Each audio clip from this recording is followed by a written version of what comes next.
जय हिंद जय भारत दोस्तों, मैं पंकज यादव आप सभी लोगों का हमारे YouTube channel Pankaj study centre में स्वागत है। तो आज की इस वीडियो में आपका भाई बताने वाला है भारत से हम क्या सीखे। ये चैप्टर का नाम है और इसके जो लेखक हैं मैक्स मूलर। तो इन चैप्टर से मैं आपको अति लघु उत्तरीय प्रश्न मैं आपको बताने वाला हूँ, ठीक है। तो यहाँ पे मैंने उत्तर तो नहीं लिखा, लेकिन प्रश्न मैंने लिख करके रखा हुआ है। अगर आपको याद होगा तो माइंड में आप सोच सकोगे कि यार इसका आंसर ये होगा, है ना। तो उसे पता चलेगा कि कितना सही है और कितना गलत है, ये भी आप पता कर पाओगे। तो आइए सबसे पहले हम पहला प्रश्न पढ़ते हैं। पहला प्रश्न हमारे पास लिखा गया है कि विश्वविख्यात विद्वान फ्रेडरिक मैक्स मूलर का जन्म कहाँ हुआ था, ये आपसे पूछा जा रहा है। तो इसका सही आंसर क्या होगा दोस्तों? तो दोस्तों इसका जो सही आंसर होगा वो होगा वर्तमान जर्मनी के सेडाउ नामक नगर में हुआ था, ठीक है। कहाँ हुआ था? तो वर्तमान जर्मनी के सेडाउ नामक नगर में हुआ था। ओके, आप लोग याद कर लेना या फिर लिख सकते हो, ठीक है। मैं यहाँ नहीं लिखता हूँ क्योंकि समय की थोड़ी बचत हो जाएगी, इसलिए मैं नहीं लिख रहा हूँ, ठीक है। नहीं तो लिखने में क्या जाता है। चलिए प्रश्न क्रमांक 2 की ओर चलते हैं। तो प्रश्न क्रमांक 2 में है, यहाँ पे लिखा गया है कि मैक्स मूलर के पिता का नाम क्या था। अब यहाँ पूछा जा रहा है कि मैक्स मूलर के पिता का नाम क्या था। ये प्रश्न क्रमांक 2 है, तो इसका उत्तर क्या होगा? तो दोस्तों इसका जो सही होगा वो होगा विल्हेल्म मूलर, ठीक है। क्या होगा? विल्हेल्म मूलर, है ना। थोड़ी बोलने में अजीब लगा इसलिए मिस्टेक हो गया, ठीक है। विल्हेल्म मूलर, या फिर मैं लिख ही देता हूँ, रुको, ठीक है, मैं लिख ही देता हूँ विल, है ना। तो चलो, लौह संयुक्त ऊपर एक ले, लम संयुक्त, विल्हेल्म, ओके, और मूलर क्या होगा? Müller, right. तो आप समझ गए होंगे, ओके। चलिए इसी तरह अब हम प्रश्न क्रमांक 3 की ओर चलते हैं। तो प्रश्न क्रमांक 3 में दिया गया है कि मैक्स मूलर ने किन उपनिषदों का अनुवाद जर्मन भाषा में किया। तो भाई इसका सही आंसर क्या होगा? यहाँ प्रश्न क्रमांक 3 है कि मैक्स मूलर ने किन उपनिषदों का अनुवाद जर्मन भाषा में किया।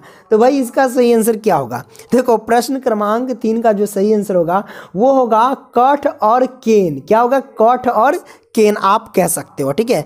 कठ, ऐसे कठ और केन, ओके, ये याद रखना, ओके। काफ़ी इंपॉर्टेंट क्वेश्चन है, तो आपके सामने लिया आया हूँ मैं इस चैप्टर का, ओके। तो इस बार आपको तो पता है कि काफ़ी ज़्यादा ऑब्जेक्टिव क्वेश्चन भी है। तो आइए प्रश्न क्रमांक अब हम 4 की ओर चलते हैं। तो 4 में दिया गया है कि मैक्स मूलर ने सभ्यता का मूल स्रोत किसे माना है। मैक्स मूलर ने सभ्यता का मूल स्रोत किसे माना है, ये आपसे पूछा जा रहा है। तो भाई इसका सही आंसर क्या होगा, यानी इसका उत्तर क्या होगा सही? तो दोस्तों इसका जो सही आंसर होगा वो होगा वैदिक तत्व ज्ञान को। किसको माना है? तो वैदिक तत्व ज्ञान को। तो मैं यहाँ पे लिखता हूँ वैदिक तत्व ज्ञान को। किसको? वैदिक तत्व ज्ञान को, राइट। आप समझ गए होंगे। चलिए इसी तरह अब हम प्रश्न क्रमांक 5 की ओर चलते हैं। तो प्रश्न क्रमांक 5 में दिया गया है कि प्रस्तुत कहानी भारत से हम क्या सीखे में लेखक ने भारत के किस रूप का वर्णन किया है। चलिए बताइए इसका सही आंसर क्या होगा दोस्तों? देखिए 5 का जो सही आंसर होगा दोस्तों वो होगा प्राचीनता और विलक्षणता का, ठीक है। तो प्राचीनता और विलक्षणता का, ये आप याद रख सकते हो। आइए अगला प्रश्न की ओर हम चलते हैं। तो प्रिय छात्रों प्रश्न क्रमांक 6 की ओर हम चलते हैं। तो यहाँ पे 6 में दिया गया है कि लेखक के अनुसार सार्वविध, क्या है? सार्वविध संपदा और प्राकृतिक सौंदर्य से परिपूर्ण देश कौन सा है। तो इसका सही आंसर क्या होगा दोस्तों? देखो भाई इसका जो, देखिए प्रश्न क्रमांक 6 का जो सही आंसर होगा दोस्तों वो है भारत। क्या दोस्तों इसका आंसर? भारत, राइट। यानी लेखक के अनुसार सर्वाधिक संपदा और प्राकृतिक सौंदर्य से परिपूर्ण देश कौन है? तो वह है भारत है, ठीक है। आइए प्रश्न क्रमांक 7 की ओर चलते हैं। तो प्रश्न क्रमांक 7 में दिया गया है कि लेखक के अनुसार सच्चे भारत का दर्शन कहाँ हो सकता है। तो इसका सही आंसर क्या होगा दोस्तों? तो देखिए 7 का जो सही आंसर होगा दोस्तों वो होगा भारत के गाँवों में। कहाँ होगा दोस्तों? वो होगा भारत के गाँव में, ठीक है। आइए इसी तरह अब हम अगला प्रश्न लेते हैं।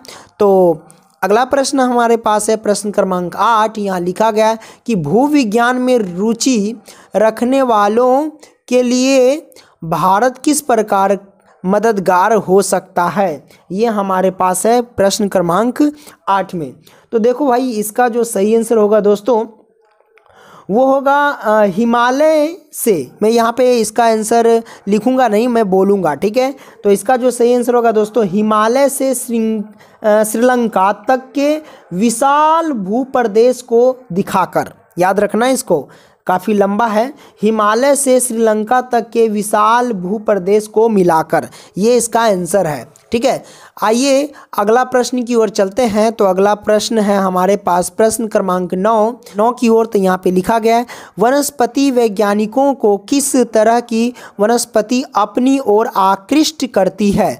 तो इसका सही आंसर क्या होगा दोस्तों। देखो भाई, प्रश्न क्रमांक 9 का जो सही आंसर होगा वो होगा हरकस जैसी वनस्पति। क्या होगा? हरकस जैसी वनस्पति। मैं यहाँ पे लिख ही देता हूँ, हरकस क्या होगा? हरकस जैसी वनस्पति, वनस्पति जैसी वनस्पति, वनस्पति। तो मैं यहाँ पे लिखता हूँ वनस्पति। ओके, राइट, समझ गए। आइए प्रश्न क्रमांक 10 की ओर चलते हैं। तो प्रश्न क्रमांक 10 में दिया गया है निर्वंश विधा किसे कहते हैं। पूछ रहा है आपसे कि निर्वंश विधा किसे कहते हैं। तो देखो भाई, इसका जो सही आंसर होगा वो होगा मानव मनोवैज्ञानिक को, ठीक है, मानव मनोवैज्ञानिक को, ठीक है। इसका ये आंसर है। तो आई होप कि आप समझ गए। तो ये 10 अति लघु उत्तरीय प्रश्न थे, तो आप अच्छे से याद कर लिए होंगे या फिर आपको पहले से भी बहुत सारे इसमें से क्वेश्चन याद होंगे। तो पसंद आए तो लाइक करना, दोस्तों को भी शेयर करना। फिर मिलेंगे नेक्स्ट वीडियो में, तब तक के लिए बाय दोस्तों।